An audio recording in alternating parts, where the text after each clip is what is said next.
was the night before Suns miss, and all through the house, not a sundo was stirring. Lock 'em up. Lock them up. Oh yeah, we are here, bro. Welcome,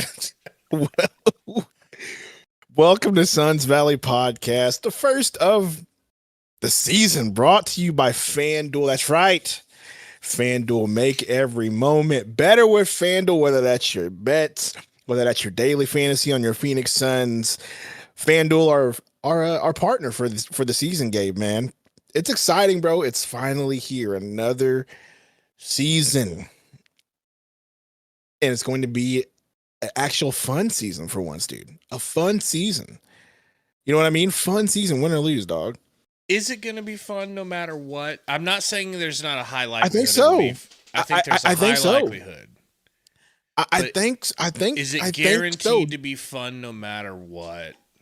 Well, okay. Obviously, if something goes terribly wrong, then it won't be a good season. But like, there's no pressure. There's no expectations. It's just going to see how well, this team performs and how well they do and how intriguing they're going to be, Gabe. If you see what I did there for our segment later, you know what I'm saying, bro? But yeah, man. I mean, yeah, I'm going to have fun. Like, literally, I'm going to have fun to see how this team plays. There might be some frustrating games here and there, but yeah, I think overall it's going to be a fun season for us and the Suns community for the first time, honestly, since the NBA Finals. It's like, I'm not saying like us losing that Finals in 2021, is going away and it doesn't hurt, but the expectations of that since then have gone down and it just seems different. Does that make any sense? It does. I mean, it goes a long way. The fact that we don't have that pressure. Like, I'm just sitting here right now actually watching the Rockets game, and this graphic we'll pull up later for FanDuel. It's like I'm seeing with the Rockets, first of all, they get the first game of the year. They get it. They want to match up Kevin Durant versus his old team for that sort of like tune in type, thing. Yep.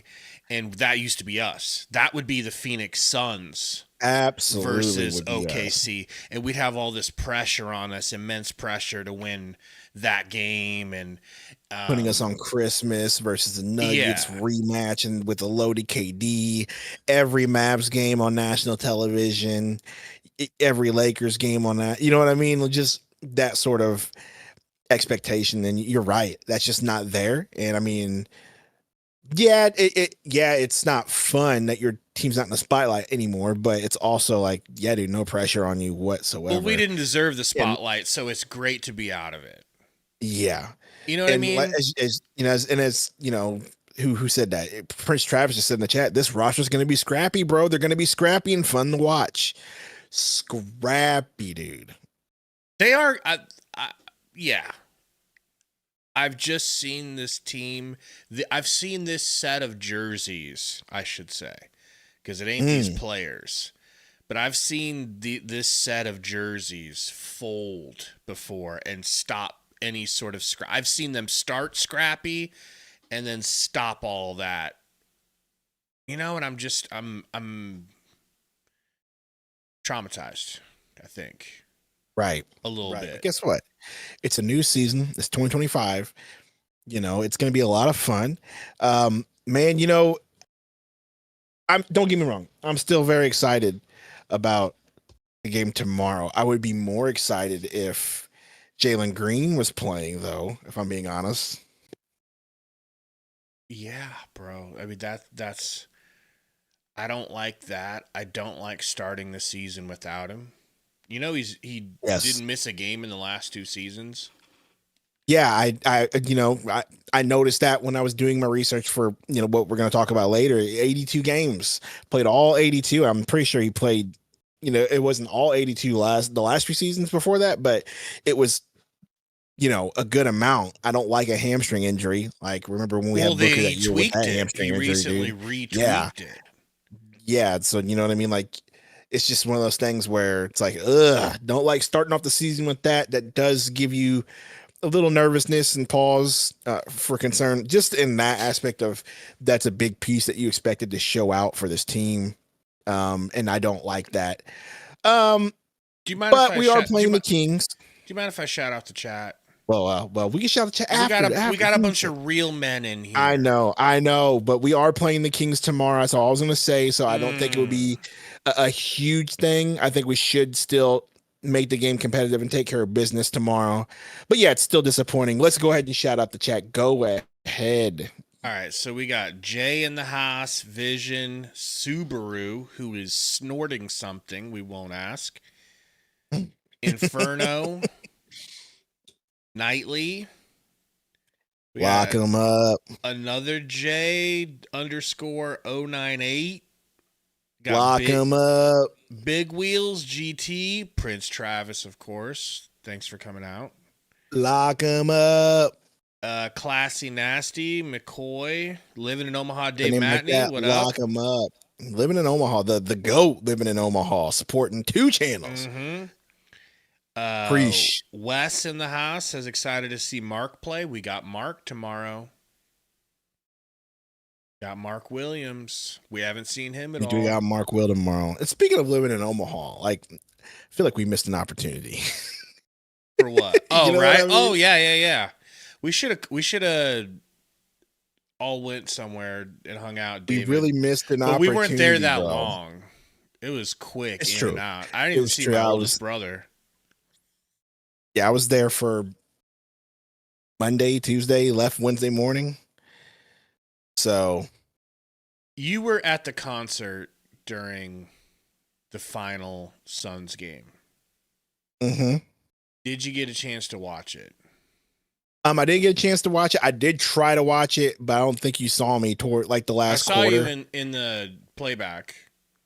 Yeah, I was like, give me the VIP. But I did see, what people were saying. I did see the Malo Watch highlights. Apparently, Malo Watch had him a good ending preseason game. People were excited about that. Great. So, that's good. Love to hear that. And so Jared Butler went off for 35 points. I mean, Jared Butler went off, and we still waived him, which is kind of still waived him. Well, maybe the team saw what we saw. Like that was kind of our issue with Jared Butler was, yeah, he was making some plays, but there was a lot of I agree plays where he was boneheaded, but was Saban Lee ever going off for 35? Was that ever going to happen? I don't know. Maybe in the preseason game, but we never got to see it. But also, like, that was a different coaching staff. They're just going to let Saban Lee do what he wants to do. Prince Travis with a gifted Memby Mac Mole. Horseman. Just a gifted membership. Shout out to Prince Travis. First Memby of the season. Thank you. Appreciate you, bro. Appreciate it. No, bro. Saban Lee was never going to get the opportunity to score that much, and I get that and understand that. But I think the team saw what we saw, and I think, again, I feel like the issue is there was one too many combo guards on this team. There are one too many guards on this team that we did have 6 or 7 guards on this roster in the preseason. And so I think they said, hey, Jordan Goodwin is the veteran that we're going to trust more. We're keeping him. Sorry, Jared Butler, good luck on your future endeavors. Thank you for stopping by. And maybe he ends up on another team, a G League team. I don't know. I'm not blaming and I'm not shaming here. I'm just saying, I feel like if you had seen that performance, I promise you, Butler, it would not have changed my opinion. Bro, I promise changed mine, and I was hating just as much as you. It would not have changed my opinion at all. Because I'm just gonna be honest with you, because I see what they're trying to do, and I just technically still don't Goodwin's supposed to be a better defender. So if that's the reason, if it came down to look, yeah, I don't think. Yes, maybe a better defender, but I think it does come with along. And Goodwin played good down too. To good heady basketball play, and Goodwin does make good plays, and like Knightley said, safer choice. Goodwin kind of shocked me this preseason. Like, I didn't think he could do anything to reignite my belief in him after what we got from him for half a After what season. Vogel did with him, yeah, dude. But now here I am. I'm like, man, he actually looks really good. Oh, I told you he was good. It was just the situation that he was in, and Vogel just refused to let him be a point and used him as a defensive wing. And it's like that's not his thing. Like he is going to be a ball handler, playmaker, point guard that will do the right things if you ask him to. He's not a defensive wing. Like I don't know why Vogel did that. That still blew my mind when he started doing that. Courts in the house says, "Give me a Memby." Just leave yourself in the chat, and you might end up accidentally winning one. No, seriously, there's for a real. Decent high probability you will get that. High probability in the house. What up? But yeah, guys, if you haven't hit the like button, please hit it. It helps send it out to more of our already subscribed people that have no idea that we're live right now. We're lucky you guys saw us. That offensive with a good point says fear was that if we chose Butler over Goodwin, Lakers would have instantly picked up Goodwin. That's a good point. Why didn't they pick him up? They had him last year. They did. Why didn't they retain him? I don't know. They had different plans, but what if the Suns did let him go and then all of a sudden he's going somewhere and he goes to the Lakers? Would you want that? No. I'm not even arguing Ted offensive. You're probably right. I just don't understand it because me dumb. I'm sure there's a reason. That probably. It's a good one. Surprised you, Butler. You didn't like that. Well, I mean, I'm not gonna say you didn't like the fact that he waived, but he looked like a psychopathic murderer scoring the basketball. It was like it made sense why he was so selfish in the first game we saw him. If that makes sense. They got rid of Goodwin. This time, Marcus Smart. There's your answer. Yeah. They had to let him go. Do they have an opening now? We don't have an opening right now, right? We're done. We're full. We're 17 deep right now. Jesus. We're 17 deep with I think we have 3 two-ways, right? Brea, the Huntley, and then there was one more two-way I could have swore, but maybe not. Maybe I'm just tripping. I did look at the roster. We have 17 players on this roster, which is not extremely different than what we do, but we used to carry a full 18 man. I'm sure we'll get everything. I don't know. Maybe not. Another or they're leaving that spot open for a potential, good pickup or something. Maybe. Yeah. But there ain't no Livers is the other two-way. Livers is the other two-way. Yeah. So we do have 3 two-ways. Livers, Huntley, and Kobe Bray are your 3 two-ways. Bol, I don't think he's been picked up, by the way, anywhere. Isn't that crazy? I don't think Bol's ever going to get picked up. You think he's done? I think he might be done. Man, that's just insane to me. It's just insane, and it's not. It could be all his fault. It's not that sad. I mean, it is all his fault at the end of the day. You got to put in the work, and he was known to be kind of a weak and not really hardworking player. And fair. I'm not gonna say attitude problems, but like teams did want him to work, and he never really did work.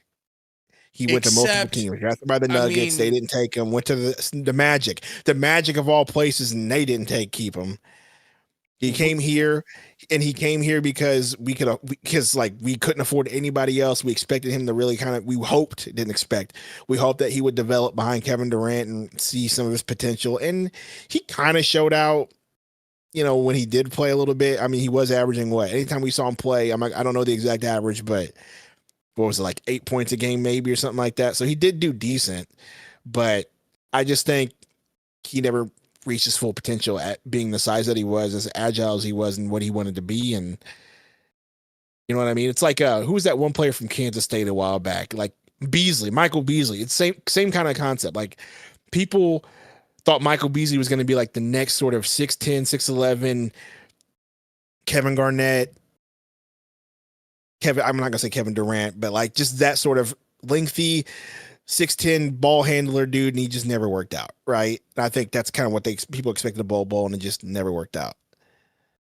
If you remember correctly, if you go back and retrace Bol Bol's footsteps, he was ignored by Bud. He was finally put in by Bud, had some success. Then we had injuries. He was forced to really rotate Bol through and play him, sometimes start him. He has like a 5-6 game stretch where he's going nuts and cooking. Okay. And then might have had a bad game. Might have had a poor shooting performance. And in a game where Mason Plumlee gets tackled, and while Plumlee, the wife of Mike Budenholzer, was being accosted, Bol Bol was shooting little layups around the rim, not helping with the scuffle. And it was revealed later that was the moment, and it was officially the last time we saw Bol Bol play. So he was, in my opinion, cooking for us, reaching his stride, developing, you could call it. Plumlee gets in a tiff, and Bol Bol doesn't help, and that's the last time Bol Bol played in the NBA. I don't feel great about that, but we don't have to talk about sometimes that's how the ball rolls when he's not on the team. I said, yeah, get it. And yeah, let's move on. He's not on the team anymore, and he's not going to be in the league. And sorry, he made millions, and he's fine. That's true. That's true. He's still a millionaire, ain't he? Yeah, so he'll be fine. So I mean, we don't need to worry about Bol Bol, and oh my gosh, what's going to happen to Bol? He'll be fine. So anyway, you said you didn't like Butler cut. Goodwin surprised you. What about? Let me play the other side of the Butler being cut angle, which is Butler looked worthy of a roster spot and minutes. So if you have to cut him because your roster's full, yes. I swear to God he did. I swear to God. If you had been sitting there watching that game with me, it would have been in all the games he played. What the hell? But if you have to let him go, that could mean good things for your roster's security. That could mean that if you're letting that walk, then you must be pretty good, pretty decent. If that's how you want to spin it, sure. I actually feel that way. I actually feel that way. If that's how you want to spin it, then sure. I mean, if that's how you feel, that's a good way to look at it. As insane as that sounds. Yeah, it's a good way to look at it. You know what I mean? I was not high on Butler. No, and I mean, and so yeah, that's one way to look at it. Sure. Like, but that's my point I was trying to make though, Gabe. Like, we were guard heavy. You know what I mean? Like, we were guard heavy during the preseason. And so someone had to get cut, you know. So they picked Butler, and that's a good thing if that's the way they went. You know, that means Goodwin's going to be solid. That means Gillespie's going to be solid. That means every other guard in this roster is going to be solid. So yeah, I mean, you want to spin it that way, then let's spin it that way, and hopefully he gets picked up. I don't know if he's been picked up. I haven't been paying attention, so forgive me on that one. I don't think so. So maybe it's a G League spot for him. Campaign's you know what I mean? Available. Yeah, but bro, like, do you want campaign? I always want campaign, so I'm not the. I know you always want campaign because of nostalgia and whatnot, but I mean, you just got to ask yourself, he's a point. You got to ask yourself, but campaign wouldn't be starting though. So again, now you got to ask yourself, he's going to come off the bench. Start. No, he would be. Yeah, he would be coming off the bench. He'd be behind Colin Gillespie. Behind. Okay, well then he doesn't need him on the roster if he's behind. But I would love him as a third. But at the same time, there really isn't anyone on the roster. His campaign got picked up, so there he goes. He did. Who picked him up? You don't want to cut anyone, dude. Like, this team is young. There's something going on in Colin Gillespie that I feel like he will have a good season this year. And then not to mention you still have Goodwin. It's fine. You don't need campaign, nor do I want them. The team is pretty young. Goodwin, I thought Goodwin was 30. Dude's only 26. You know that? That's crazy. He looks 30. I thought bro was 30. No, dude's only grown-ass man in the 26. face. So he's got plenty of NBA left. And you know what I mean? He's got plenty of career left. So let's make it with the Phoenix Suns, him and Colin Gillespie. Daniel, happy Tuesday to you as well. Tomorrow's game day. Hope you'll be with us. Hope all of you will be. So why would I want old? Someone said, "Why do I want old players?" I don't think campaign's that old. First of all, he's 30. That's infantile compared to me. I'm just saying, is it infantile in NBA? But he's a true point guard style player.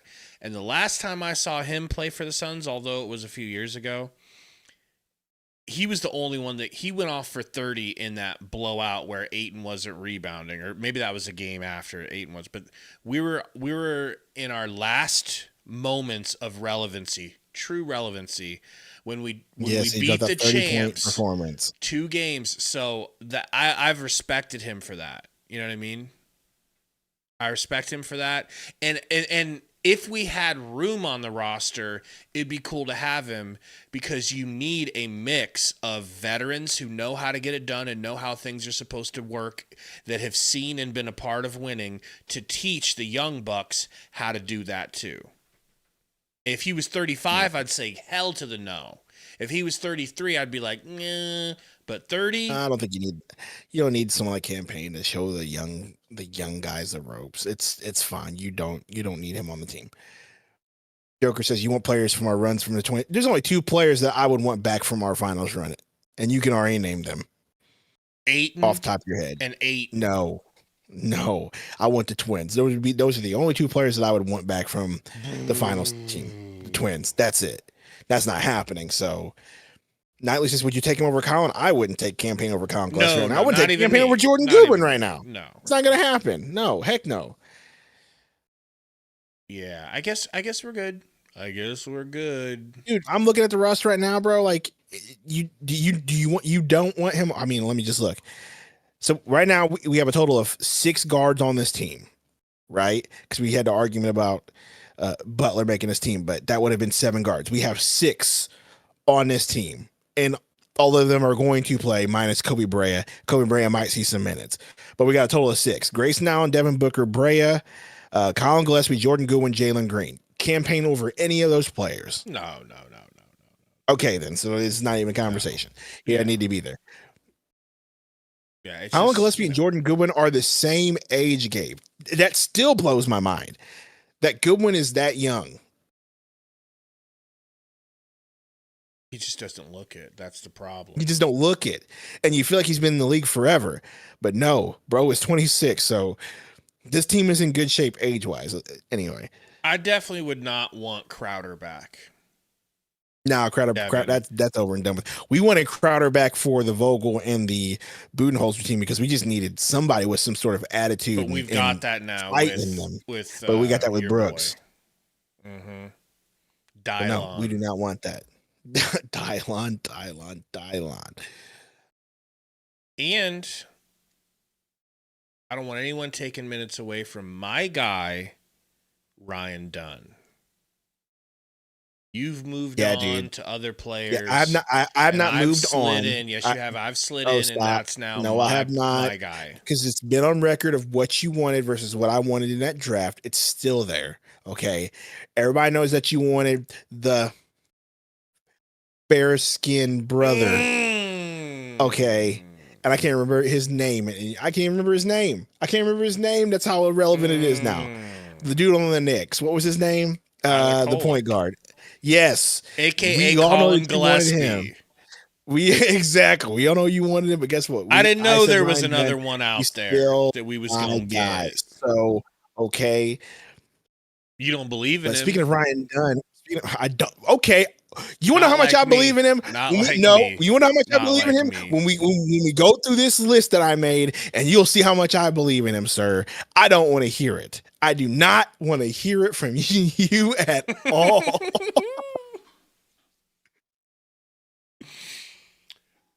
Do we talk mini villain?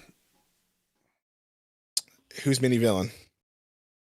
So, just real quick, because this is all so silly to me. This is so preseason and hype. You know, when training camp started, Dylon Brooks said, Mm-hmm. "There's somebody on this team that's like," because his nickname's like Dylan the Villain, right? Yes, Dylan the villain. And he says that there's a mini villain on the team that he's identified in training camp, and it's somebody who you wouldn't expect. And Okay, if it's somebody I wouldn't expect, right? You yeah, said mini villain this is one of the storylines on the from roster training now. camp. Yeah, On the roster now.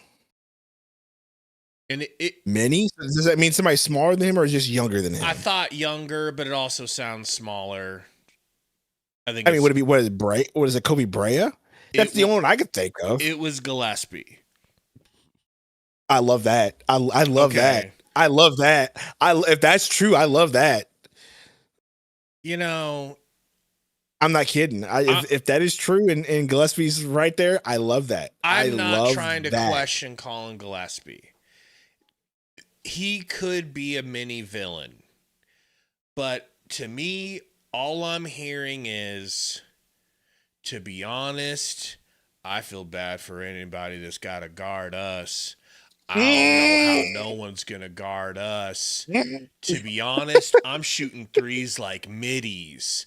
I got a Tesla battery. Me and Book about to be the next Kobe and Shaq. To be honest, I'm going to be upset if anybody takes us past 4 games. It's like it's like opening the same book and reading from a different page, man. To me, it all feels like preseason hype. I don't think it's that. I think Brooks just, I don't think it's that. So just let that go. That's not nearly as bad as any of the quotes that you just said. The mini villain thing. What that does sound like to me is team bonding and team camaraderie that I love to hear about. So that's what I like about that. Yeah, I saw it, Inferno.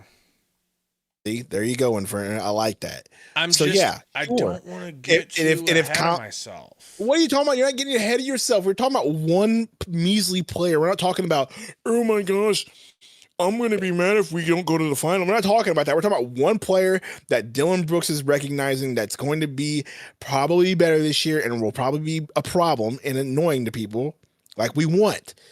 And if it's Colin Gillespie at point guard, God bless America. Okay, that's what I say about that.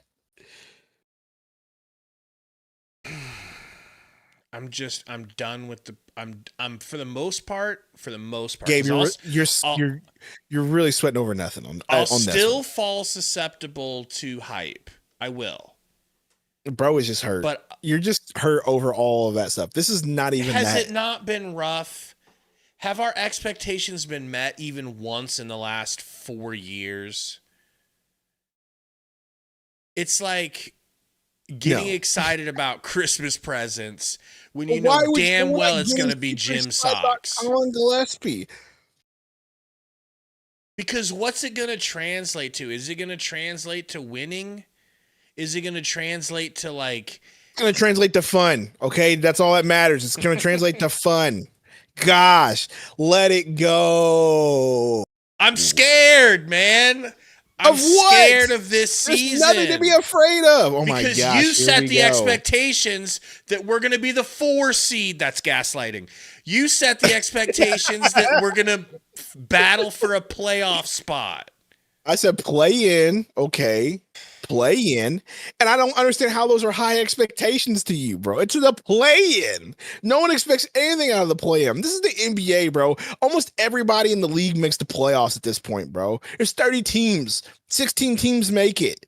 That's like 60. That's like 60% of the league. Relax.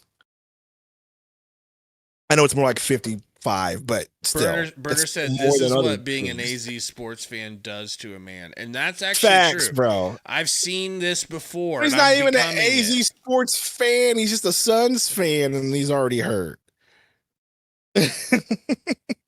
Yeah, imagine if I was a Cardinals fan and I was debating on whether or not Jacoby Brissett should take over for Kyler. The fact that people are calling for Brissett over Kyler, I'm not saying that they're wrong because It's I don't hilarious know. to I me. don't know. It's just why I never thought I would see the Well, day. if we're gonna talk about that, I just feel like Jacoby Brissett does this in every team that he goes to, and Cardinals fans don't fall prey to the trick and just relax.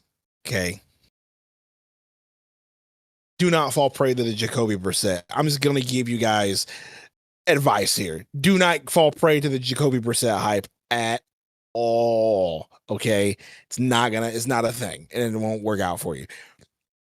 Speaking of hype, do you want to go over this list or you want to talk about anything else? Well, I figure we talk as much about what the chat wants to talk about, and then we get into this Sundo special that we've got prepared for you guys. This is a Sundo Special. joint. All right, Sundo's got some talking points prepared. But There you go. Since Bud is gone, this season's already way better because of that. that's How what much do we you agree said with that? about Vogel. Were Oh you my- not but here? But we had KD and Beal still. The expectations were high. True. So relax. That's not a thing anymore. But what happens if we aren't able to? Because I'm used to when we're in no expectation mode, I'm used to not making the playoffs. Bro, Save it be for here's the the deal. one time. You After remember the that bubble year. feeling toward the end of the season where you just gave up last Mhm. year? And it became fun because you started looking at Colin Gillespie's and who else was playing well toward the end of the season where you're like Bol, and you're like, oh my gosh, that was fun. Same thing, but make that for 82 games this year. It's not that hard, bro. It's not that difficult.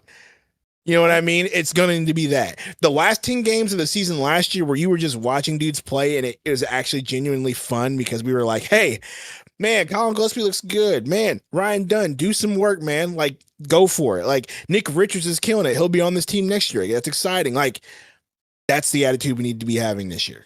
You and All the way everyone around. else, you and everyone else are the gas pedal for this team. I am the brakes. You need me. There is You nothing need to me. break. There is nothing I need to you. break. There's nothing to break about. Okay. We are there's nothing to break on. What are we talking about here? Bro really has PTSD from the last 4 Because seasons. I can see a world in which we don't get a play-in spot. Okay, and so what? So then we will So have what? not lived up to expectations. Okay, you're taking It's not just You are you. taking- Most people agree with that. At a minimum. okay, and if they don't, so what? It's a play-in spot. We are not the Rockets or OKC or the Spurs or any of those teams up top who are expected to make it and will be made fun of like we were for the last 3 seasons when they don't. We are expected to be a play-in team. You know what people expect of play-in teams? Not a lot. A first-round exit. Is that any different than what we've been doing the past 2 seasons? First-round exits, Gabe? Okay, then. We didn't even make Is it that any last different? season. Okay, my point But exactly. I So just it'll feel be like okay. from what I see on It'll Twitter, be okay. in chat, Hit the road. and from Hit you, the road. lock them up. Lock them up. Hit the road. Okay, it's fine. Them Topo Chicos got Gabe acting wild. Burners. I'm more Mexican now than I've ever been. All right, because of these Topo Chicos. Man, I believe it. All right, folks. I believe it. Sundo has a little something prepared. Well, Yes, we do. first of all, before we get into Sundo, let's Well, go pull ahead. up, pull it up, pull it. Let's thank our wonderful sponsors. Yes, sir. All right. FanDuel, guys, make sure you check out FanDuel this year. We're using FanDuel all year. We want you guys to as well. Speaking of the NBA season, if you're Sundo, you'd think that the Suns should be up there about midway, like right between New York Knicks and Cleveland Cavaliers. But this is what I'm talking about, man. Rockets plus 1,700, fifth place. Those are clear expectations for the Rockets to win. I think they could do it. I'm not saying that they're not more prepared, but I don't know who to take on this list, bro. Honestly, maybe I'm prisoner of the moment. I think Oklahoma City again. I could see them backing. I can see the Nuggets going back. The East, bro. It's hard with the East, dude. It really is. You know what I mean? Like, it's hard to pick an Eastern Conference. The Clippers, bro. I don't understand how they're on there. Like, I'm sorry if you're a Clippers fan. Like, I just feel like that's insanity. I feel like they are us. I didn't even notice the Clippers. That's how little I think they should be on that list. Maybe they meant to put Lakers on there. I don't know, because Luka's at the bottom. That seems more likely, but the Clippers is crazy. So let's just say it's the Lakers for the sake of whatever. Sure. But yeah, bro, it's like Rockets. I need to see it. I know you got KD and they're super hype, but I need to see it. Nuggets, I think, are putting together a little squad over there to sort of bolster what they already had. So, I mean, I like that. Or if you just feel like being a homer, you can take the Suns for plus 75,000. So easy money there. You know what I mean? If you really want to be a believer, go with your Phoenix Suns, bro. If you go that route, that would be nuts, dude. Yeah, guys, check out FanDuel. Appreciate FanDuel for being with us this year. We're excited about it. You get that FanDuel tattoo yet? I worked on it. I had to call my homeboy. Right where Cody Rhodes has his right there on the neck. Shirt. You got it drawn out. Yes, sir. Got it ready to go. Take us away. Hey, that's the Clippers are going to be good. I'm calling it. Hey, not maybe. Not that good. All right. Not that good. So here's the deal. I had an idea of the season where I wanted to make this into separate videos, and just, you know, myself, not Gabe, myself, you know, just didn't really follow through with it. But when Gabe mentioned that he wanted to do a preseason thing, I thought, or season, a podcast before the season, you know what I mean?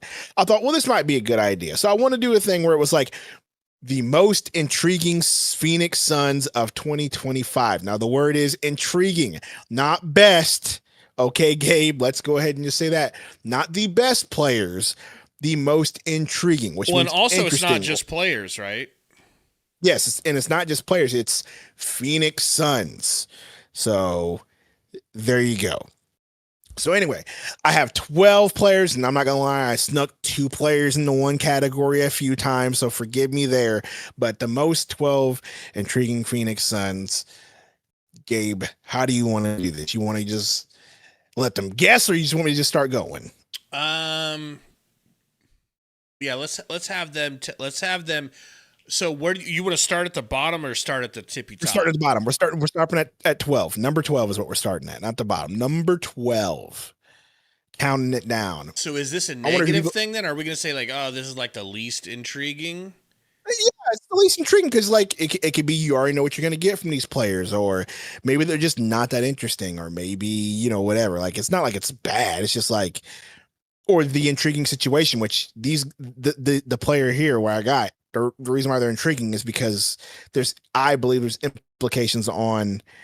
future implications with this player or players. I'm going to pull my roster up here. Pull the roster up so I can pull the roster up. Have a visual. Bragsy guy says, hey, I'm ready to watch many of your streams this season. Love watching you guys the past 2 years, but since Stream East is taken down, this is going to be how I watch. Well, we do appreciate you.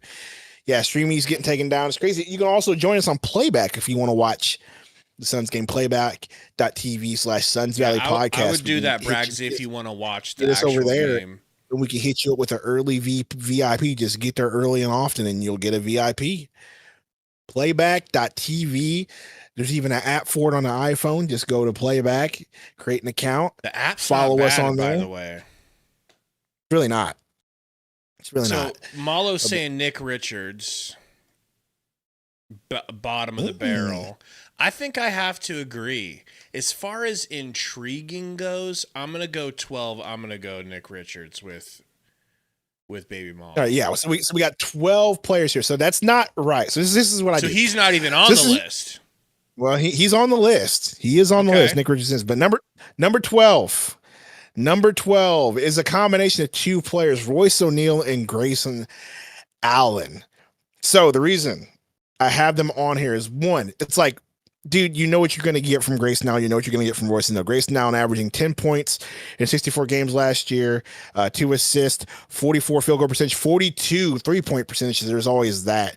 Royce O'Neal, similar stats, 9 points a game, 40% from 3-point stripe. So you know what you're going to get from those two players. They literally have the same stats almost. Royce O'Neal played 9 more games than Grayson Allen last year. But like the reason why they're there is because of what if, Gabe, your Suns don't do well this season, as you are so fearing so much for yourself. You're panicking, saying, let's pump the brakes. What if we do terrible? What if we do terrible? I believe that these two will be the first two players that'll get traded for draft capital. That's why they are intriguing to me, because there are implications there. I think if the Suns, and even if the Suns do well, if a team comes knocking and the Suns are, let's say the Suns are, come February where they're like, well, we're not really sure on the plan. We're kind of sticking around there, but there's nothing guaranteed. Like, what if a team does come knocking and offers you a early second or a late first? Like, do you take that for a Goose or Royce? Like, let's say a team like Orlando or the Knicks or Pacers or somebody like that comes knocking and says, we'll offer you a first. Do you take that deal? That's why I almost put those dudes up. If you're going to combine them together, I think I might have them a little bit more like in the middle of the pack. That's kind of intriguing. Middle of the pack? Because they are our trade chips this year. I'm not saying I want to trade them, but they're our most valuable trade chips, right? Right. Well, yeah, but then not again, like I said, it's valuable, but for us, well, they're not super valuable. But again, also part of that is you know what you're going to get from them. Like, you already know that they're going to just be solid shooters and solid veteran players, and so that, like, to them, it's like you know what you're going to get. If they're going to play well regardless of what situation you put them in, they're going to be solid veteran presence for the team, whoever. And if things do go wrong, they will basically be chips to trade. So that's why they're sitting there number 12. I know you kind of want to put them higher, but I have to redo my putting of Nick Richards at the end there. I think my least favorite, if I had to go 1 through 12, would be Jordan Goodwin. I'm not that intrigued with him. Like, I feel like I do know what I'm getting. Well, I agree with you, because Jordan Goodwin's not on this list that I have here. Okay, so I would have to agree with you. Okay. No, he's not even listed. So like we're in agreement there. So let's move on to number 11. Number 11 most intriguing Phoenix Sun. Again, you were almost close. It's Nick Richards. Okay. Nick Richards is number 11, and again, it's like the Royce O'Neal and Grayson Allen thing, where it's like, you know what you're going to get. Dude, if you give him starting minutes, will average a double-double.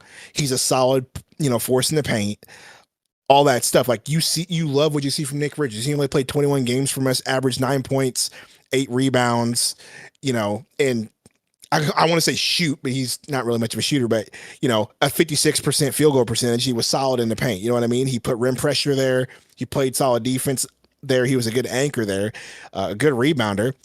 I thought last year he had a very underrated mid-range game. You remember that toward there when he was just shooting middies, and they're like, why are these going in? These shouldn't be going in, but they're going in. So I think he's got a sort of underrated mid-range game there. But again, here's the deal. It's the same thing. We have Nick Richards, Oso, Mark Williams, and Malawach on this roster. Like, We've talked about Nick Richards' contract. He's going to be an unrestricted free agent next year. I think, regardless whether it's toward the middle of the season or the end of the year, Nick Richards is not going to be in the Phoenix Suns' long-term future. I think he gets traded or he plays his way into, a better contract with another team. And so that's why he's there in that spot. Okay. I got to be honest, the more I look at this roster, I feel like I'm going to have a log jam for the rest of the way because I'm so intrigued by so many more of these players. Okay. But what do you think about that though? Do you like my thing is this is exactly again where he belongs. Yeah, and I think because, and we'll probably get into this later. I do think it's the contract situation. I think he's just not going to be on this team next year or after February. Yeah, that's just my hot take. If he's on the team with Royce, and Grayson. Yeah, that's what I'm saying. Like, it's just like a solid player, and yeah, exactly. It's just like that sort of trait chip there. That's why I think he's there. Like, what you're going to get from him. He's a solid player, and he's going to be a tradable piece if things go downhill. Number 10, I have Rasheer Fleming. How do you feel about that one? See, I was just sitting here thinking about where I would put him, and he's got to be more around like 6. Because his length... You also missed out on him in that last game too, bro. How does he do? Because was he doing well? Like Dennis Rodman. Okay. And hitting threes. So here's why I have him here. Okay. And this is what I typed in. And Joker says you sound like you're talking on a script. I'm basically trying to read what I wrote down, but not like read it verbatim. So like that's why it sounds that way. Like. So basically, I put him here tough. It's not that he has too much potential. It's not even that. He's just got a lot of work to do. Like you saw in the preseason, you can see the vision of him being 6'9", being lengthy, being athletic. You can see that he has the potential to have a good jumper, right? Like you can see all those things. It's just you can also see where he was so used to throwing his size around in college that it's not going to work in the NBA, and he's going to have to develop an NBA game. And I just don't think he's going to be super ready this year for a lot of minutes. And so that's why I have him here. I have no worries that he's going to be a good player in the future. I just think for this season, because it says 12 most intriguing 2025 Phoenix Suns, like I just think this year he's not going to get himself a whole lot of playing time. You could very well be right about that. I hope you're wrong. I hope he will get more playing time. But he's the 4. He's a 4, not 5. So true. That's true. If he was, and we are very light at the 4. Yeah, you might be right. 4. So like you might be right. He might be able to work himself into some more time. That's okay, fair enough. But also we saw how they kind of played, and we also saw kind of how they did the roster in the preseason where they were playing more Brooks and Duns at the 4. Yeah. You know what I mean? Like they were doing that, and Royce O'Neal even came in off the bench at the 4. So they do seem to really think that with the length that we have at center, they're able to sort of get away with that at the 4. So there's also that. Jeremy says Rasheer too gifted athletically to not get minutes. I agree, but again, it's just he's gonna have to develop an NBA game. Sometimes and when you can see this young, it takes a while to get him out there. Yeah, and you can see that again, much like Malawach, he's used to the college game where they can throw their weight around and throw their athletic ability around. You can't do that in the NBA. So that's why he's there at 10. I don't think he's gonna get a whole bunch of minutes, and that's just me. I hope I'm wrong, because if I am wrong, that means he develops quickly, and that's a great thing. But I just don't know if that's going to happen this season. Okay. So, do you like that at 10, or do you want it? Or I would go way higher. Okay, based on what? Just the fact that he's a rookie and it's the potential, or what? Yeah, man, he had a couple chase down blocks.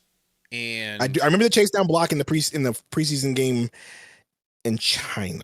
This in that last one game one, that went to OT. this last one versus the Lakers was nutty. He showed his shooting ability, and he showed like he did this block and it was going out of bounds and he jumped out of bounds and caught it with his long insano long arms and threw it back in, and we went up the court and scored. It was like, we have not had that. We have not had somebody jumping around blocking shots. Like, he was like Okogie if Okogie was perfectly sized. I like hearing that. I like hearing that. And if Okogie But a had better size and could shoot, shooter. I like hearing that. Okay, I like hearing that. I like hearing that. So maybe I would love to be, At the I would love to be four. wrong.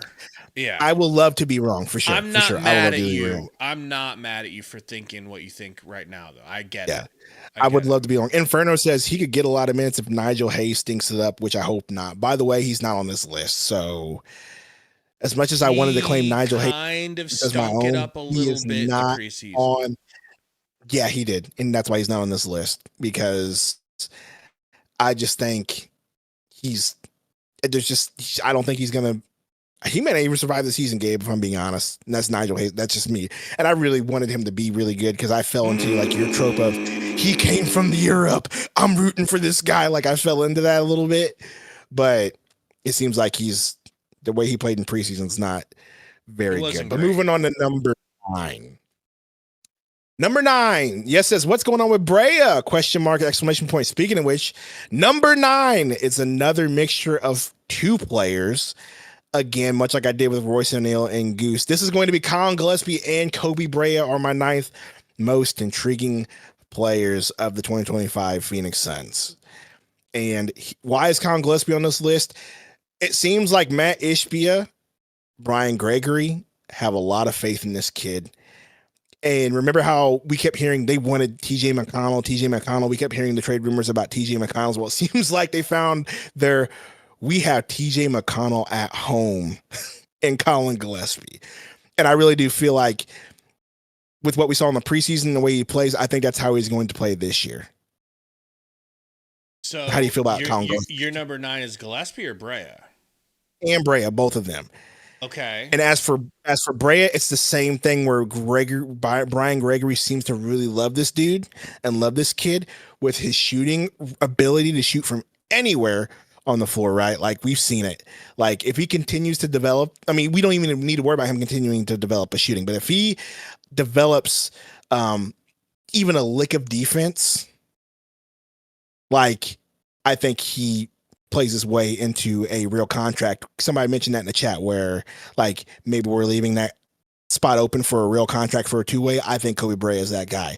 If he can develop consistency on defense and a passable playmaking ability, I think they'll trust him with more minutes. I would swap Fleming around with Brea, and then maybe I'll still say Brea or Fleming deserves. But what you were worried about with Fleming, that's what I'm worried about with Brea. I'm terrified Brea won't play. I'm terrified they're just going to sit on Brea and develop him. Really? I feel like what he's good at translates to the league more than what Fleming would be. And that's just me. But Fleming can do defense and rebounding, which never goes out of style. That's true. But I'm just looking at you're sitting at the wing and you're going to be shooting while hopefully but that's what Grayson Allen and Royce O'Neal are for. That's true. They're ahead of him. Staunchly ahead of him. And that's Nigel Hayes Davis is apparently going to be. That's why he's high on this list, and that's why he's intriguing and not important, because if he does develop that, that's all he needs to do is develop a more consistent defensive game and a passable playmaking ability. And what I mean by that is like being able to dribble and find and pass. Like that's all you got to do is just have a passable playmaking ability to make the right reads and make the right passes, and you're fine. Defense and connecting is all he's got to work on, and Kobe Brea is going to get minutes on this team. I don't think that's too hard to ask of. Another reason why I disagree is that he's the one on the 2-way, and Rasheer's the one that was actually drafted. Yeah, well, and or not that Brea wasn't drafted, but Rasheer's actually a guaranteed contract. And they just, your boy, Jordan the Otter Ott, refused to play Brea this preseason until the last couple of games. Well, okay, fair enough there. You know, But that's why he's there, because I think him and Gillespie are both equally as intriguing because of what we've heard from Gregory and Ishbia. Like, for some reason, they really like those guys. And I like especially, Gillespie I think down there. I think Gillespie is going to develop into a really good backup point guard, potentially 6-man on this team. And that's just me. Okay. I don't know. And if the mini villain, you know, talks are true, I think it's there. I think he will be your 6-man. Could be wrong though. Who you got next? So I'm guessing Colin Gillespie, Kobe Bryant at 9. Next on this list, number 8. I'm guessing number 8. Dylon. And you are correct. Your Let's number 8 go! most intriguing Phoenix Sun is Dylan. That's where I would put him, just right Brooks. middle of the pack. You know. Yep. Dylan Brooks. This is I'm gonna read what I wrote down verbatim because, like, here's the deal. Coming to the team as part of the Kevin Durant trade, Gabe and myself were extremely skeptical about Brooks. Not because he can't play in the NBA, but because Brooks has been a thorn in the Sun's side for years, even in his days with Memphis. It was definitely more of a personal vendetta than a professional one. I think we've gotten over it very quickly. As you can see, he fits like a glove with this team and how they want to play. And with, I believe, is going to be a season-making chemistry with one Devin Armani Booker. His stats from last season speak for themselves, and he only seems to be carrying the same value and attitude over to your Phoenix Suns in 2025. That's what I wrote down verbatim about Dylan Brooks. What do you think about that? I think the only thing you missed is he is mentioning that he is surprisingly a great catch and shoot 3-point shooter for the 3-and-D aspect, and mentioning the special connection that it seems like we've both agreed that he looks like he has with Book. Or did you mention that in there? Yeah. So I said, well, let me see here. Yeah. We'll see. Yeah. And I believe it's going to be season-making chemistry with one Devin Armani Booker. Yeah. So I did mention that in there already. Yeah, dude. I mean, he's last year he averaged 14 points on 42% field goal percentage. And you said, and I mean, dude, he's been killing it in the preseason as far as 3-point shooting goes. And so if we can carry that momentum over, and I like I mentioned with that chemistry with Booker, it seems like they're developing early. I think it's nothing but good things for Dylan Brooks this season, for real. I think he could go up to like 16 points a game. For sure. 14.8. Yeah, for sure. So just to have him come over from Houston and go up is big, not go down in performance. They didn't need him as bad. Who, Houston didn't need him as bad? Yeah, no, they didn't need him as bad as we do. But we need him.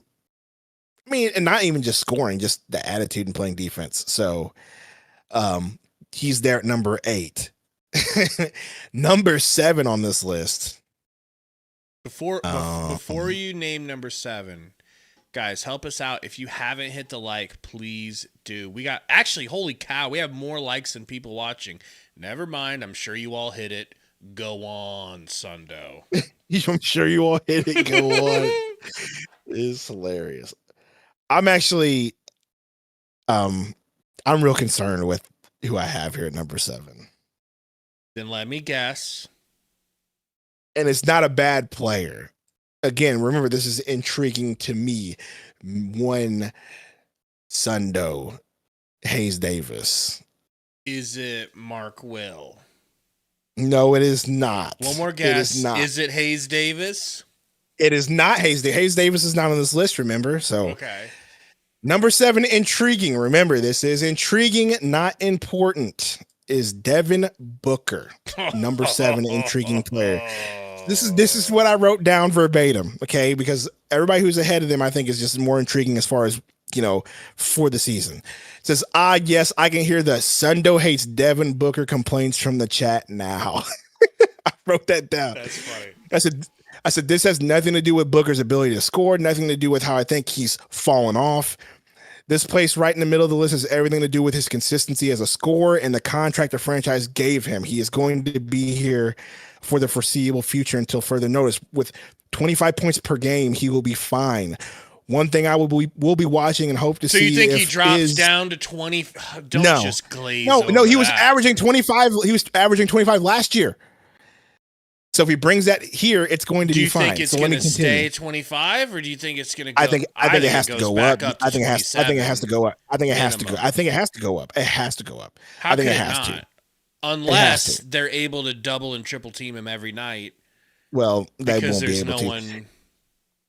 Before I continue, Jeremy with the 5 gifted memberships. Thank you. Oh! Burner gets one. Inferno gets one. Chris Stu gets one. The Walking Talking Fortune Cookie gets one. So Burner has a horseman. How does that make you feel? I'm glad. I'm super glad it's not Metro. This is a fact. At least he did change his name back finally in Discord to he did. Pissant Metro. Pissant Metro. I saw that. All right, back to Devin Booker at number 7. Let me rattle these horsemen's off though. Oh, rattle them out. I'm trying to get through my list. Horsemen.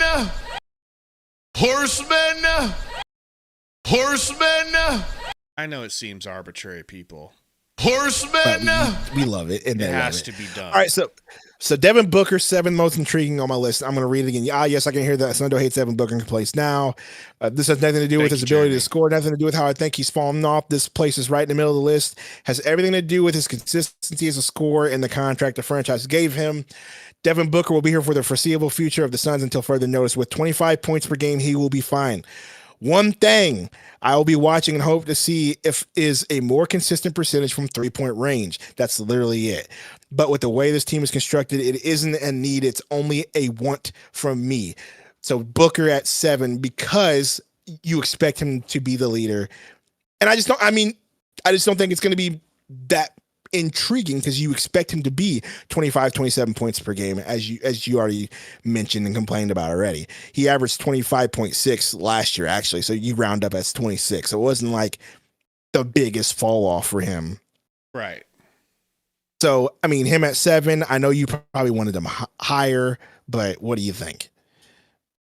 I, in my mind, had him at 3. Okay.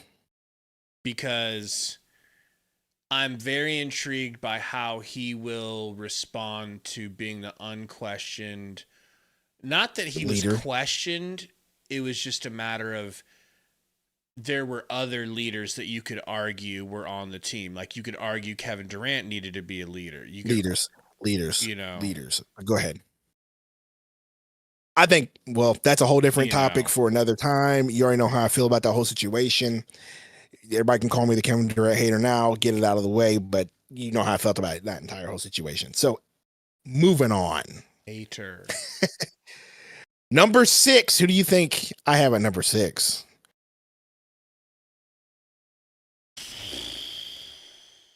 And by the way, this list is constructed with the way that this team sort of reconstructed the roster, by the way. So that gives you a little close. Done? You're close. Nope, you're close. Malawatch at number 6. So this is what I wrote down. Man has been drafted at the future. Man has been drafted as the future at center, at the center position for your Suns. This preseason has been a preview of years to come, in my opinion. At 7'2" without shoes, Gabe, and listed at 250 pounds at the age of 19, he can only get better.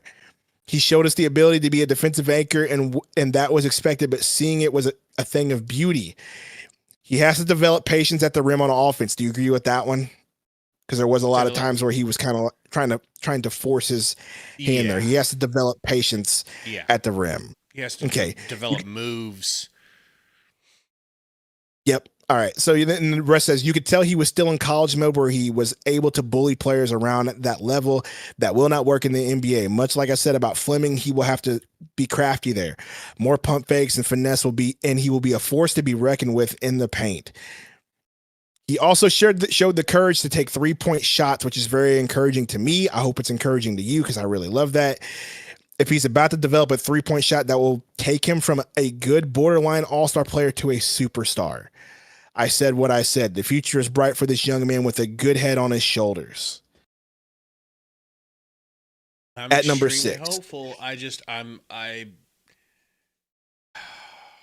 You know, that last game, man, that actually calmed me out about man. I'm actually Freaking out very about him? high. I was a little worried, but now I'm like, okay, I actually Yeah, see the you vision. saw the vision. Mhm. That's kind of why I said what I said. Where it's like you can see what they thought about him. If he can develop a 3-point shot, dude, it's going to be. He will be a problem. like a he Horford already level 3, yeah bro. he will be he's already going to be a problem at 7'2" without shoes. So you make him 7'4". He's listed at 250. I don't know if that's a measurement like during the offseason or recently, but they say he keeps putting on weight. So like there's more 260 something now. Yeah, so like he's just going to keep putting on weight. He's going to be heavier. If he develops a 3-point shot and in his craftier in the paint, like with his mindset and his work ethic, bro, is going to be a problem, dude. A problem, I say. Yeah, I can't wait to see where he's at in 3 years from now. Or are we going to be Dude, looking or back like, next year. he's not developing? I mean, that's possible. Knock on wood, but I don't think it's going to be. I think What when if it the comes season to like starts and he's scared to I think shoot threes like Ayton? I will lose it. I mean, he may be, but I think he'll be encouraged, and I think it's part of the mindset with him. I think Ayton.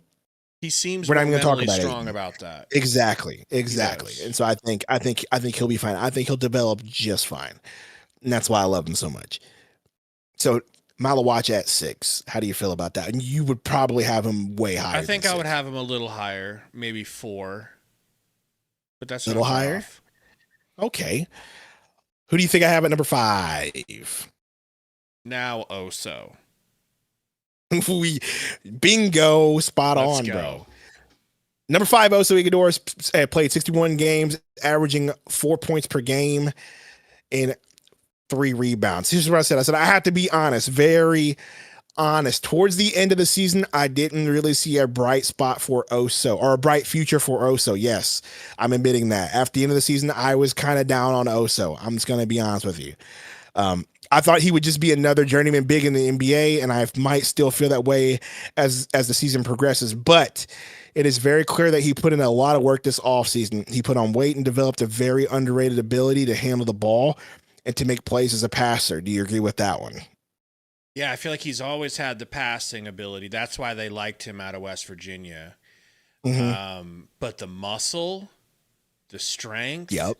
and the ball handling, it's like, hey, man, my brain doesn't work for shooting, so I guess I'll just work on putting it all everything else. Yeah.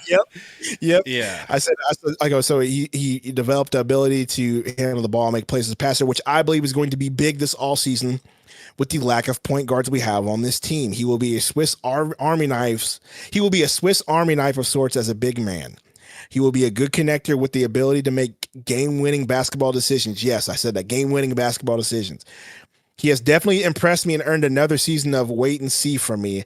I am very excited to see what he does this season. I'm gonna be honest with you. He to me, like I put him at 5, but me personally, like with seeing what he did this offseason, I'm super intrigued to see what he does. Absolutely. If he could shoot, I'd crown his ass. That's how good he is. Yeah, for real. I don't disagree with that, but the fact that he just cannot shoot and his floaters are just awful. If I've learned anything this week, it's that there are no kings in America. Oh my gosh. Yeah, so like Oso, dude, like he's another one of those dudes who just has a good head on his shoulders, right? Super smart, understands the game. If I just need Oso, bro, if he could just develop a mid-range, bro. Well, he's got that floater. He is good at the floater. No, not that ugly floater. I mean a real jumper. Pull up from the elbow and hit a jump shot, not a floater. If you can do that, you would be deadly, dude. He would be deadly.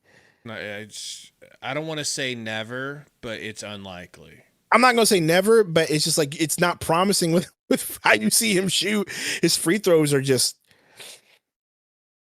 no bueno. You know what I mean? His free throws look much more normal. Yeah. But everything else is like, it's like trying to ask Bismack to shoot. Would you ever ask Bismack to shoot? No, because you can get that shot from someone else who's much more likely to make it. True. You know. But I do think he does get a good amount of minutes due to his ability to handle the ball. I mean, they were starting I think- him at center Yeah, in place I of think- Mark Williams. He's probably number I think two. I think with what I said with Colin Gillespie, that if he develops, he could develop into a 6-man. I also think that could be said about Oso with his ability to handle the ball. Like if they need more dudes that are going to handle the ball, make good decisions, because we don't have a point guard, and that seems to be the route they're going to go. Oso might be one of those dudes that comes off the bench to help handle the ball up the court. I and have the make good perfect decisions. comparison. It's not a full comparison, but I have the perfect example here. Remember how when we got Nurk, the excitement was this dude is a serious connector of the offense. Mhm. You get him the ball, it's almost just like having a point guard when By it the comes way, to decision making. It was like that at first. Mm-hmm. Oso is better at that sort of skill work than Nurkic. He's a better passer. His vision is better. That's what's special about Oso. I may change my name to Sendo Iguodaro before it's all said and done. I like that. That rolls off the tongue. So we might have to do that just because bro, Chris Dew says try not to drink the Oso Kool-Aid, but I'm so tempted. I am too, dude. It's just because of what I saw and like the amount of minutes that he got. And even Gabe said Mark Will didn't play, and who got the starting nod? Him, not Nick Richards. Not Malawach. Dude, or Nick. Yeah. And Nick has looked studly Yes. every time we've seen So him they- play. Either they wanted to see something from him, or they wanted to see how he developed, or they just had that much faith in him, right? Like, I don't know which one it is, but I expect to see Oso play a lot of minutes. Ott and them see something in him. That's for sure. And Brian Gregory spoke highly of him when they drafted him. So something's up with Oso Iguodaro. I don't know what it is, and I'm waiting to see it. That's why he's number 5 on my most intriguing Phoenix Suns of 2025. Number 4, Gabe. Who do you think I got at number 4? Now Ryan Dunn. No, Gabe. Okay, so that tells me he's higher. So remember when I said that I base this based on how they basically added to the roster. If you notice, 6, 5, and 4 are going to be big men. Number 4 is Mark Williams. Okay. This is what I wrote down about Mark Williams. Mr. Williams, I put that because it sounded fancy. Mr. Williams is a double-double machine and an athletic freak at the center position. Any team in the NBA would want a prospect like him. So what's the problem? Health is the problem. Marcus had a lack of luck when it comes to the health on the Hornets. Now, I'd like to joke and say that the Suns have a better training staff, which I think they do. And me and Gabe joke about the training staff and how good they are, and they'll keep players healthy. But even so, it's still going to be a big point of emphasis and concern for your Suns. This pickup was really a gamble, in my opinion. This team already had a big in Nick Richards, who they traded for the previous season. And if we are to believe the reports out there, they wanted and coveted Malawach as well in the past draft. And then trading for Mark Williams didn't make the most sense. Like all that happening, we were like, why did we get Mark Williams? We have Oso, we have Richards, we have Malawach. Why did we even trade for him? So I at the time we were excited, but then when we thought about it, we were like, why did we do that? I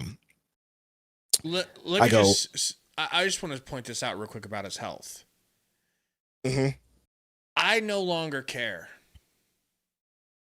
because we are like an NFL team with 4 dynamic running backs, and they all get carries, and it does not matter if one goes down because you'll just pop in another, and they're all adequate. They all get the job done. They can all contribute to winning. They can all wow you. So to me, we didn't trade for Mark Williams and we're like, oh man, we really hope this health thing works out. Don't work out, bitch. I don't care. I don't care because I'll throw Malawach out there sooner. I'll let Oso do his thing. I'll let Nick Richards. We are playing with house money because we are set at center. It's interesting you said that because that's kind of how I finished this. I go, But the key to this move, I really do believe, is Williams being a restricted free agent this upcoming season. This gives the Suns favorable leverage in contract discussions along with longevity at the center position. Remember, he's unrestricted, so they can actually work more at his contract and get him here longer term, along with Malawach and Oso. So that's the positive there. Like I said about Nick Richards, I believe the Suns have already made a decision with Richards, and Williams is the affordable solution to that. With roughly the same projected stats, similar abilities, Williams is the younger, more athletic player, but will the gamble pay off? 2025 will tell us sooner rather than later. That's what I wrote about Mark Williams. Here's what you guys, other than that, need to know about Mark Williams. The Lakers tried to trade more for him than what we had to give up for him. They were going to give up Dalton Connect 4 and I think incredible prospect in this league who could turn out to really be special. And they were giving him up for Mark Williams. And I think the only reason why Connect 4 isn't going crazy right now is because he's in a situation where they tried to dump him. They tried to trade him, and it's affecting his relationship with the franchise and teammates. That's the only reason why he's not like ascending right now. He probably still is ascending. But we gave up less. All we gave up was the right to draft Rasheer Fleming. Oh, whoopsie poopsie. We got him anyway because that's what Brian Guegawi does. True. Again, I do think the key to this is the contract. And one, Nick Richards, I do think that's going to play a big role. And Baby Mallow makes a point. He says, we didn't extend him, so hopefully that motivates him. We will have to pay him something after the season. If he's average, will they just trade him at the deadline? I don't know if it's going to be him or Richards, but I think one of them's got to go at the deadline. I think one of them will be going at the deadline. So will it be Williams or will it be Richards? I think it's going to be Williams just because of the contract situation. No. I think it's going to be Richards. What I meant is who are they keeping? I think they're keeping Williams because of the contract situation. It's just more, it's going to be easier to retain him long term along with Malawach and Oso than it will be Richards. So that's why I think, and that's why he's number 4. He's intriguing there. I think the future that they see for the next few years is Williams and Malawach and Oso. And that's kind of wild if you think about it. That's like two crazy big men as the future for your team. Like it's almost like our problem was we had one big man and then the rest of our big men after him were kind of tweeners. Not anymore. They fixed that problem real quick. You thought you thought you had relief with Mark Williams on the bench. Nope, here comes Malawach. You thought you had relief with Malawach. Nope, here comes Nick Richards. You know what I mean? And big now if you get rid of Nick Richards, right? And if you get rid of Nick Richards, it's still one of the two and Oso. So they like the center position is just nuts for this team. It really is. Jacob Frederick for the 1 month Mimby message. Thank you so much. Says, yo, boys, I'm not a Suns fan. I'm a Cavs fan, but good luck for this year. Thank you, bro, and good luck to your Cavs. We know you're a Cavs fan, man, and we're jealous. You guys think you're going to be as good this year as you were last year? I mean, now that we took your secret coach, Jordan Ott, who was clearly the actual secret coach reason for all of your success. Yes says Grayson wasn't great last year compared to the previous season. I can see him getting the boot. We need centers. We need centers. You okay? Who says we need centers? Yes. I could see Grayson returning to form. He looked really great in the preseason. He looked sexy. Kind of crazy. I don't think we don't. That might be a typo. Might have meant to say we. Yeah, I hope it is because we definitely don't need centers. Anyway, moving on to number 3. Who do you think I got at number 3?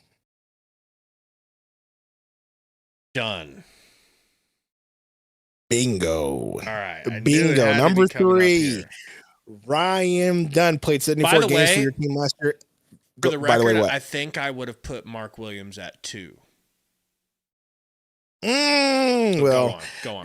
you'll see what I did at too. Okay. Ryan Dunn played 74 games for your Suns last year, averaged 7 points per game, 3.5 rebounds, a 31.1 3-point percentage. Didn't like that. So here's what I wrote down about Ryan Dunn. It says, our baby boy man child Ryan Dunn. I was very excited when he fell into our laps in last year's draft. He was the undoubtedly absolute can't miss pick at our draft position last year, in my opinion. He did not disappoint on the defensive end. Dunn showed the ability to guard every position on the court. Yes, every position with his length and athleticism. He could hold his own anywhere on the court. Dunn's biggest flaw, the ability to slash and put pressure on the rim offensively, which is understandable. Again, he was an athletic beast in college, much like the other guy. Yes, I said what I said. I said what I said. No. I don't mean by cutting. I mean ball handling and attacking the basket. Okay, I would say his most critical flaw. Let me get there. Let me get there. Go ahead. The ability to slash and put rim pressure, blah blah, which is understandable. He had athletic ability in college. We didn't expect him to have that same impact in NBA. He was also very inconsistent behind the 3-point stripe last year. Those two weaknesses will be a point of emphasis this season. We already saw the way he shot in Summer League and preseason, which was very promising. If he shows us the ability to slash and drive, he could be our 2023 Mikal Bridges. You know what I mean by that. That the Mikal Bridges that was traded to the Nets, that guy that was took over while Booker was gone. We could see that sort of version of Ryan Dunn if he develops a more consistent 3-point game and the ability to attack the basket. Yeah, I feel like that's kind of a lot, but I truly do see that. Honestly, like if he does develop, and I'm really hoping he does develop into that, I would love nothing more than Ryan Dunn to develop into our third option. Absolutely. So this was kind of more wishful thinking for me, but I think if he does that, he becomes just ridiculously unstoppable in our third man, and he will be loved as much as Mikal Bridges was loved. I sure hope he's our starter at 3 all year. I think he will be. Who else would start at 3 besides him? Yeah, I just feel like I liked his slashing ability for a stock freshman rookie first year player. I didn't mean like his ability to cut and no, I mean even with the ball in his hands, bro. I didn't. I remember there was a lot of times where he would seem to panic and didn't know what to do. Like and throw very up some floaters decision making after getting bumped. So I just think if he develops that more confidence there, more consistency there, and more consistency behind the 3-point stripe, he's going to be a monster. Monstrous, bro. I mean, he, I need to see. The only thing I need to see from him is a consistent 37 to 40% 3-point shooting stroke. If I see that, everything else will fall into place. Everything else is already there where we want it almost. You're right, not the driving. But he did look better at driving in Summer League than the year before. Mm-hmm. I don't know. But that's what I'm saying, man. That's what I'm saying, man. Like if he does develop that, dude, he will be that type of player. I think Booker would be my 3. Booker would be your third most intriguing, and where you have done it too. No, I probably would have had Dunn around like 4 or 5. Okay. Mm-hmm. Let's move on to number 2, Gabe. Okay. Who do you think I got in number 2? I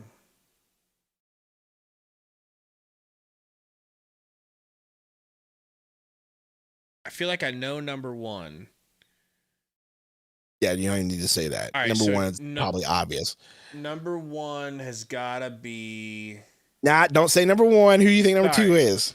Sorry, number 2 has got to be... Let me look at the roster real quick. What are they predicting in the chat? Someone said Brea, but we have Brea already has already came off the list, so it's not Brea. Number 2. Wow, we're getting Remember, really... these are Suns. Oh, that's my hint. No, you already used Dylan Brooks. Suns. I didn't. How is Suns? Remember what I said at the beginning.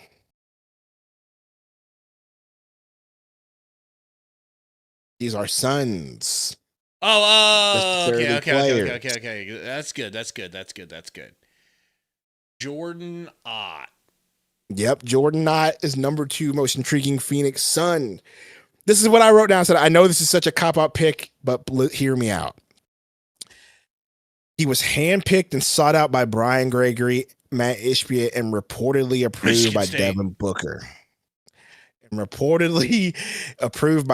Booker. Not just the team's going to go as he goes. Requested. Yeah. Yes. The team has gone all in on him as a head coach as part of their alignment vision for this team. I love saying alignment. So a lot will be on this man's shoulders for the next 2 to 3 years as far as being a good coach in the NBA and learning to adjust his offense and rotations as the season goes on. If he shows the ability to adjust as things change with this team, I put in quotations, health, consistency, inconsistent players, trades, etc., and not be set in a system and rotations like Budenholzer and Vogel, I will take that as a huge win for the franchise and for us as fans who have had to watch our former head coaches bash their heads into a wall, all while trying to fit a square peg into a circle hole all season. So I think the combination of him being picked by Gregory and Ishbia and even Devin Booker, like, I think that's what makes him so intriguing. Like, we're going to see how this works out. Like, is this a good old boy buddy hire, or was this the right choice?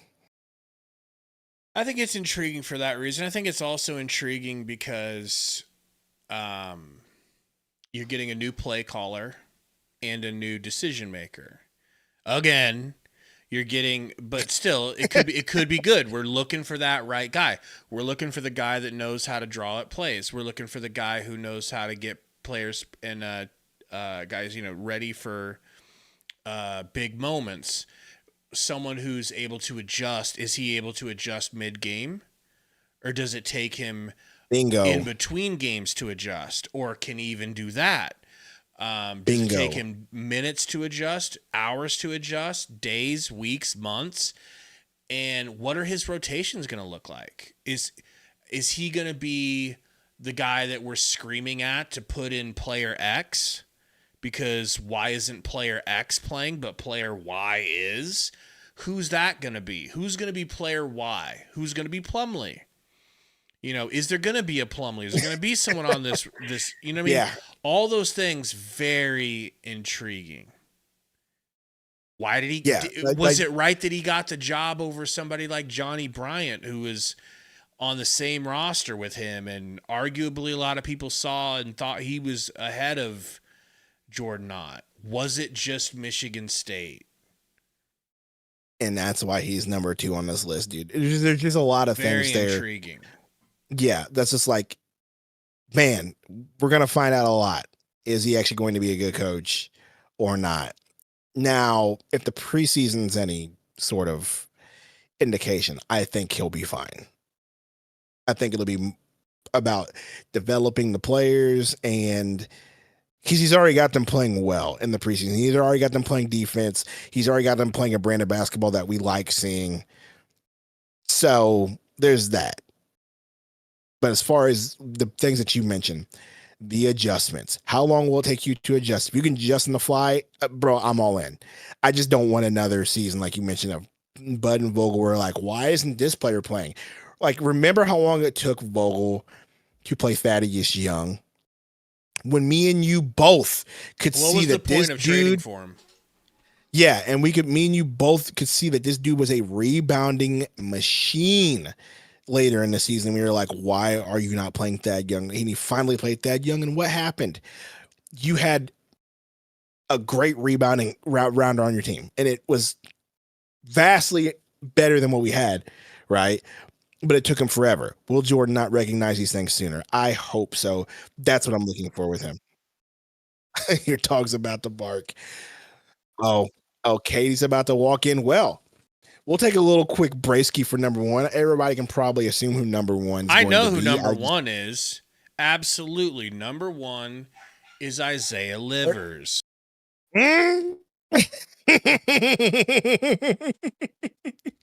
You saw my hype video. And you were like, you know what?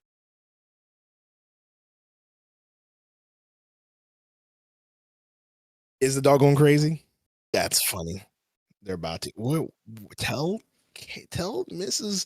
Guerrero to hurry it up. I got 3 dogs in here. 2 dogs in here with me. There we go. Thank you, baby. Are they going crazy? Hi, Katie. No. Anyway. All right.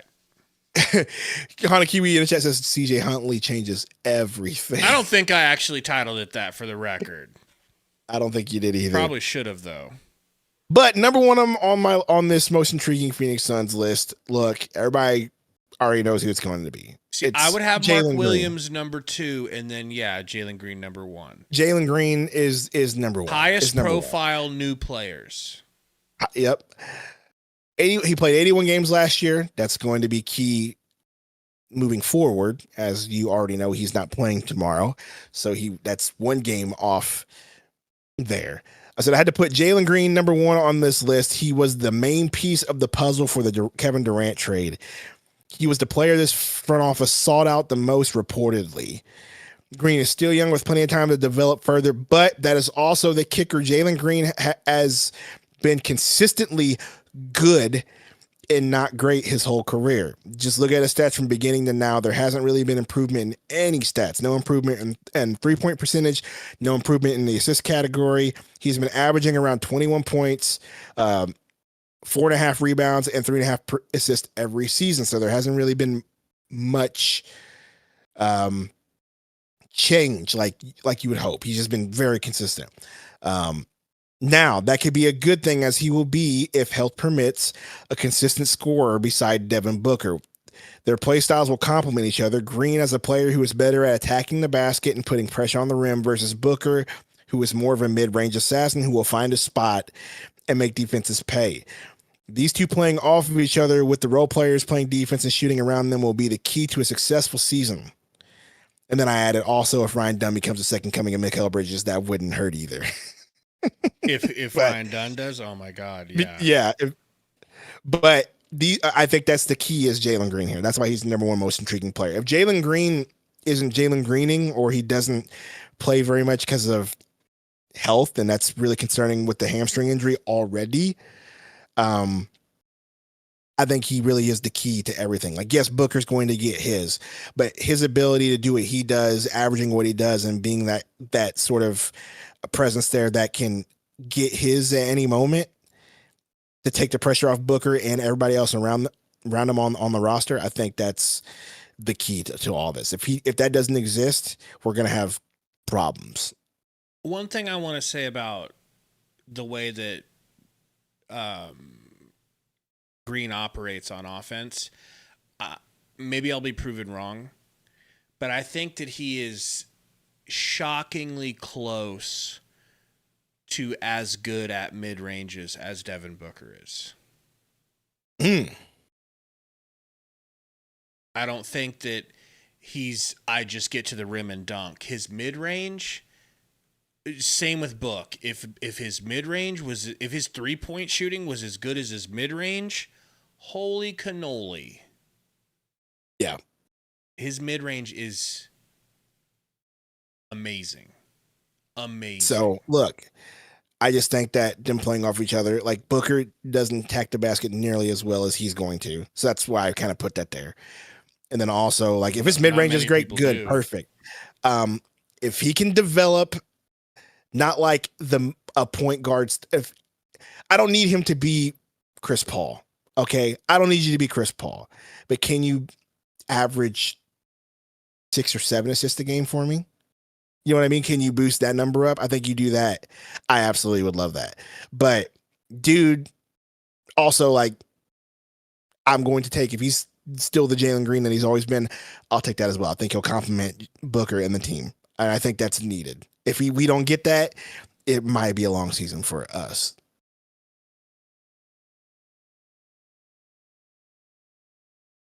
We ain't asking for much, bro. We're just asking for a flirtation with the play-in. We're asking for, at the end of the season, us to be in the play-in tournament, and for people to say, "Hey, they made the play-in. I thought they were going to be the last team in the West." That's all we're asking for. Code, do you disagree with Jalen Green's mid-range shooting? What happened with saying, KD? "Oh, KD." So what did KD do? What did KD do? Roy with the 29-month member message. 29 months as a member is nuts, by the way. Absolutely crazy. Green gives me Oubre vibes. A redemption season, by the way. How are we feeling about the Rooks? I think they have 8 to 10 points this season combined.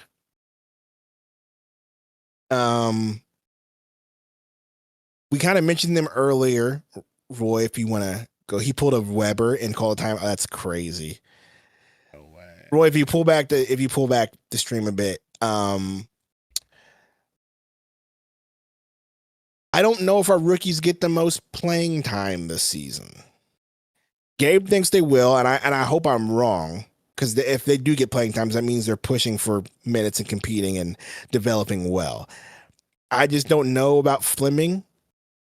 Malawach is kind of, I think he'll get minutes just because he's the first round pick, but I don't think it'll be a whole lot. And I don't know if Brea does, but I did argue that Brea will get more minutes because of his shooting ability. Who knows? I just don't know if the rookies will get a whole lot of playing minutes, dude. What about you? With Fleming, they made 3 transactions, 3 trades to move up to get Fleming. And Fleming isn't disappointing or looking like he's not capable of being worthy of that sort of draft capital that we gave up for him. So I don't see why he won't get a shot. I'm not saying they're going to heavily play him in the beginning. It might take him a while to crack the rotation. You know? Are they in overtime? I hope you're right. I hope you're right. I hope you're right about Fleming, because that would be a wonderful addition. Because we definitely need a point. We definitely need a power forward, dog. Yeah. Like, isn't that the truth? And if you could spent a lot that, on one, and yes, he's working out. I would love that. I hope you're right, because if he does develop into your starting power forward, that's a W. Not this year, probably. I mean, this year it'll probably stay. I mean, if he does this year, bro, that would be crazy. That would be crazy. That would be a W for sure. See, so I hope you're right. Here's why. Let me put this. Let me put this way real quick. If we get more Rasheer Fleming minutes over Nigel Hayes-Davis minutes, that's a W. For sure. That's a W. Sundo Fleming, then? Maybe at that point. Here's the thing. There's 2 lineups, 2 two-man lineups I want to tell you about that I'm interested in. I'm interested in Mark Williams playing with Rasheer Fleming, because Fleming can stay out at the 3 as the 4 and give Mark Williams the paint. And I'm interested in Oso Ighodaro playing the 4 next to Kaman Malawach, where Kaman is out at the 3-point line and Oso's in the paint. Those fit, bro. By the way, that's what you would hope for with the way they have this team constructed. Not to mention, you're not even mentioning Richards. Right. We didn't have a big on the roster that could shoot last year, or really the year before. Since we got rid of Frank Kaminsky, I don't know if we've had a big that can shoot. No. Except for your boy Nurkic every once in a while. Yeah. Remember when you cried when we traded him? That was a crazy stream. Yeah, dude. It was a sad day, dude. Kidding. That'll never be on the internet. So I don't know why I even look for it. That never happened. Anyway, there you have it, folks. This is Sundo's top 12 Intriguing players. most intriguing Phoenix Suns, not players, most intriguing Phoenix Suns. Sorry, Phoenix Suns. Okay. So, man, it's going to be a good season, bro. It's going to be a fun season. Don't let Gabe scare you guys. Okay. Don't let Gabe talk you into not having fun this season and being depressed because he thinks that play-in is too high of expectations, or he'll be sad because we didn't make the play-in, like it's the play-in, but whatever, right? Like, don't let Gabe talk you out of having fun this season. Tell you how to think and feel. Yep. Have fun this season. If you've got fun in your heart, let it out. Enjoy this Sun season, dude. There's potential to watch, young players that watch, athleticism that should be fun to watch, a good hard-nosed team. They did a great job filling out this roster for the most part. Absolutely. For the most part. I think it's a W off season for what you were faced with. The amount of drama that came out of the Phoenix Suns, the Bradley Beal issue, Kevin Durant apparently being upset. I was blindsided. No, you were not. Stop lying. Okay, you were not blindsided. So let's just let that go.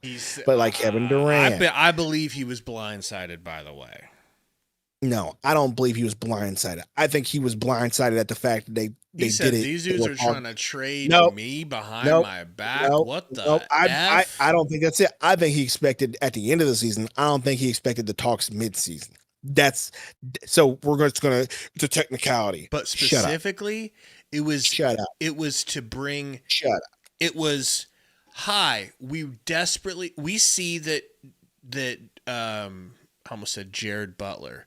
We see that Jimmy Butler is causing you problems, and he's asked to come here. We would like to retain him.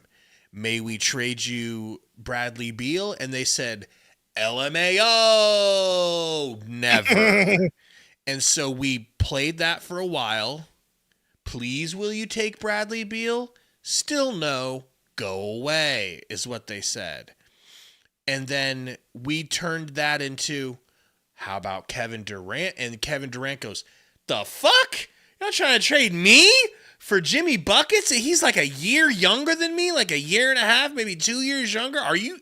That's crazy. You guys are doing it without telling. You're not even going to tell me? That's a little crazy, bro. As if he was the problem. Thank you. Well, stop it. All right. That's not what I was talking about. But whatever. But anyway, stop being like, I'm trying to put history in come place. Out of nowhere. Please and thank you, Kevin Durant. Anyway, the way, back to what you said, the way this roster is constructed, this team did a good job despite all the BS they had to deal with. And it's going to make this season a lot more fun to watch and exciting. Now that you have young players, remember, you went from being the oldest roster to one of the youngest in a season. That's not always good. Sometimes that's a bad thing. But it's going to be fun, and I love using this word, intriguing to watch.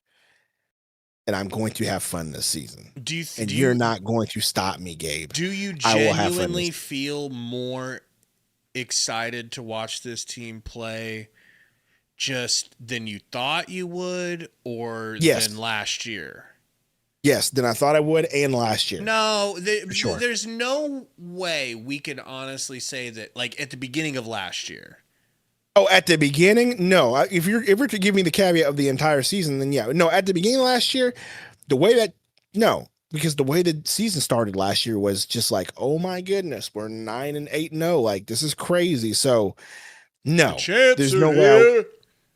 There's no way I was going to be as excited this season as I was last year. But with the way the season ended, yeah, I'm way more excited and going to have fun.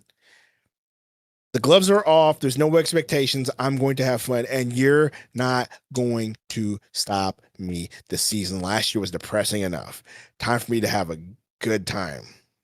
I want to have a good time too, man. I really Time do. to have a good time. But I feel like the okay? less we expect, the more fun we can have for longer.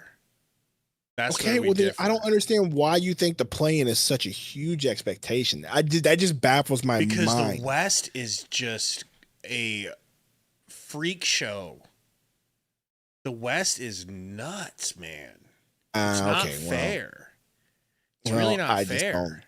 I just don't understand how the play-in is such a huge expectation. I don't think it is. And if we don't, like, big whoop.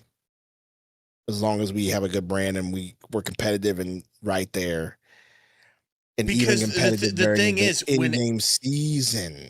when there's so many good teams, sometimes you just get bullied to I the guess we back just of the see it. line. I guess we just see it differently. I don't see it as that many good teams. I see it Well, as do you maybe think we're going to be 5 better than solid Portland? teams. I'm scared that Portland is so. going to be better than us, and we're not mentally prepared for that because we've been better than them for a handful of years now. I don't think there's any history on this team where that should be a thought, player wise. Explain that. Like, we turned over quite a bit of this roster. So, like, I don't think anybody on this roster should be like, we were better than Portland. We should expect to beat them and go in there and lollygag our way into there like we normally did. I don't think we're going to play down to our competition this year. I just don't think that's going to happen. I just think with Dylan Brooks, with the way he plays, that's not going to happen. Up to competition. Yeah, I think with Dylan Brooks, with the way he is, we're going to play. Colin Gillespie's got something to prove. Jordan Goodwin's got something to prove. The rookies are new and fresh and trying to gain minutes. They got something to prove. Like, I don't think outside of Booker coming back, Royce O'Neal, Goose being veterans, like, I don't think that's going to happen.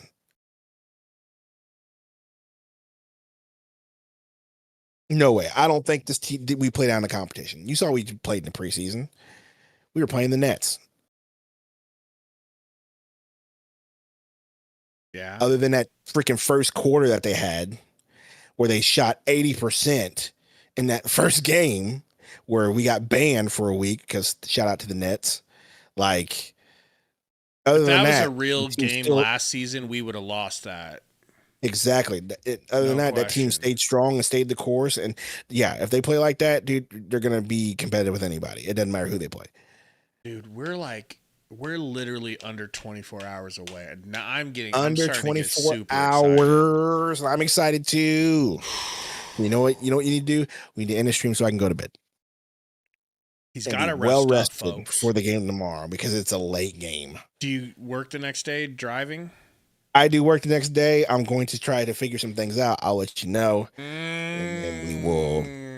I'll at least be there for the first quarter, second quarter, maybe half. I'm going to try to be there for the whole thing. I got to work some things out. I'll let you guys know. And we will take it from there. Anything else in the chat, guys, that we missed that we need to discuss real quick on the way out? Thank you guys for hanging out with us, by the way. By the by. Thank you so much. Ted had said that this preseason was already more entertaining than all of last season, and that's oddly true. Daniel, I like this. It says, even if we don't win as many games, I hope the Suns keep to fight in the game and not get blown up by 30 points like last year. That's true. There was a lot of blowouts last year. So if we can just be competitive all season, I'll take it. And that's what I mean by fun basketball.